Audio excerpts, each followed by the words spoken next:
Hello and welcome to Cavs Daily, your one stop shop for everything Cleveland Cavaliers related. I'm your host, Paul Williams. Appreciate you being here with me today. And with that, let's get right into the first topic. Don't think it would be a Cavaliers show without the name LeBron James coming up at least once in a while. No matter my opinion on it, it's a big topic when it comes to the Cleveland Cavaliers. Though he hasn't played for the franchise since 2018, seems like for at least the past 3 or 4 years, there's always some type of rumor tying the Cavs to LeBron. So, I mean, we're here to talk about it at least a little bit. And it kind of started this go around with a couple quotes from some prominent sportscasters like Stephen A. Smith, who's been really pushing for LeBron to find a way back to Cleveland. As he says, it's by far and away LeBron's best chance to get his fifth title, which I don't think many people would argue with. There's not many teams out there that are assembled so perfectly for the skill set of LeBron James. And even though, I mean, his skill set could kind of fit in many systems, the Cavs with your starting point guard, shooting guard, power forward, and center locked up for the next few years. There's that one glaring hole. It's been the same glaring hole since he's left, and that's the small forward position, which ironically is the position that LeBron James plays. So, I mean, the fit goes without saying. It's there. There are some reasons, and more than I guess in years past, that could make something like LeBron actually coming home a realistic possibility. Obviously, with the luxury tax, the salary cap, second apron, things of that nature, it would not be as simple as LeBron wants to come back, we make it happen. A lot of hurdles would have to cross unless we waited till next year when LeBron was a free agent and he decided to sign for the minimum. That would be about the only way we could keep the core intact and add someone like LeBron James with a yearly salary cap of salary hit of over 50 million per year. So while it might not be an easy task to make happen, it is something that, I mean, if it's someone as powerful as LeBron James, if he wants something to happen, if he wants to play for a certain team, chances are he's going to get that. And there are always ways that we might not see just looking from the outside in where things can happen. And who knows, LeBron James could end up in a Cavs uniform before we're talking about the 26-27 season. With that, I think about all the ramifications that would come with another LeBron homecoming. I mean, even outside of basketball, it would be huge for the city of Cleveland, but also probably bittersweet for some people in Cleveland, which is something we're going to talk about here momentarily. And I just don't know how good it would be for the remaining core, especially, let's just say hypothetically, LeBron James came as a free agent next year on the minimum. I don't know how great that would be for the long-term health of the franchise, at least for the year or season or two after that. Yeah, we'd probably benefit, but would probably set us back also for the foreseeable future once LeBron does finally hang it up for good, which no matter how unbelievable he has been aging, he will at some point have to retire, and that time is not too far in the future. I feel pretty confident saying that. And some of the questions that I have as far as the LeBron return is how would it affect the guys that have now been here for years, building this culture, building this team, learning each other, and really buying into the Cleveland Cavaliers way and the Cavs system. LeBron is a great player, obviously one of the best of all time, but he's not the easiest player to play with, and pretty much any teammate will tell you that. I guess if you're a spot-up shooter and you make your shots, it could be a fun thing to do to play with LeBron James. But for the most part, the pressure, the scrutiny, all those things that it brings upon his teammates. It does not make it easy for them.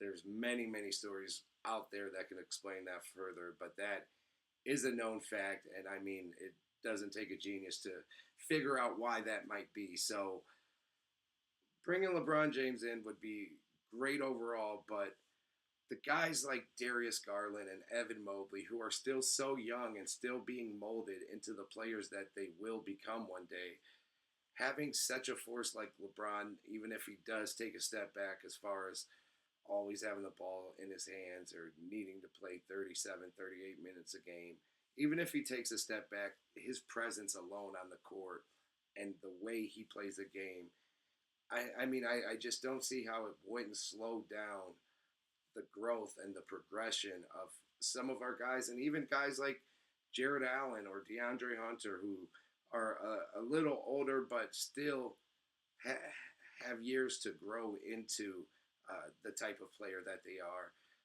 being both 27 years old. Even those type of guys, I feel like would kind of pause in their progressions, even if they were closer to the finished product. I don't think they would get there if they had LeBron James on their team for the next 2 or 3 years. That does have major ramifications on the players around him and the growth of them. I don't know if Jalen Tyson would ever see the court, and I do think he could be a big factor and a big contributor in years to come. But if we brought LeBron James to the team, I don't see how he becomes nearly the player that's in there that you could kind of see flashes of last season, and then again in the summer league this year. Those are my biggest concerns when it comes to adding someone like LeBron James. Just the fact that we do have a very, very solid core that has grown now together for a few years, and it would have a huge effect on those guys bringing in LeBron. Yeah, maybe they go further that first year of LeBron James, but then those subsequent years is when we're really going to see the effects and see the possible stagnation of an Evan Mobley or a Darius Garland. And who knows, maybe I could be wrong, and if I was, I'd be glad to admit it, especially when it's for the home team. I'm never above being wrong in any type of criticism or doubt. So I hope I could be wrong about that if it did happen. But yeah, that's something that really scares me, and something that I think about a lot as well as a Cavs fan and living in the Cavs fan community. How would us and all of you as Cleveland Cavaliers fans feel about LeBron James returning once again? After leaving twice now, I mean, we know the history with the decision. And even though the second time was a lot cleaner and a lot better received, still, it doesn't feel good when you have one of your homegrown, one of your own on your team. You guys are doing great things, and they kind of get ripped away from you twice. That it's tough to go through as a fan, no doubt about it. And once you get past that, once you finally see your team without LeBron now build up to the point where they're true contenders already themselves without a LeBron James on your team, they're the second favorite to win the NBA title this coming season. They were a top 2 or 3 team all last season, even without thinking about the playoff loss. Just overall, the team they were all season was a top 3 team in the NBA. And you did all that after losing LeBron for the second time, going through the rebuild stages, seeing a young team show some signs, then get over the hump into the playoffs, now going through those playoff bruises. And you see the growth every single year. You see the players coming together more and more. You see them loving what they have built here in Cleveland themselves. How do you feel as a fan kind of tearing all that down? And even if you're going to have a lot of the same team, still you're starting fresh when you add a LeBron James. It's now a new team, and it's now LeBron's team no matter what they say in interviews or how they dress it up. Don't get it twisted. If LeBron comes back to the Cavs, it's once again LeBron's team. And I just can see and understand if fans may feel some type of way about that. I mean, I've talked to a lot of fellow Cavs fans and got mixed reactions just in the conversations I've had about bringing LeBron back. How would that look?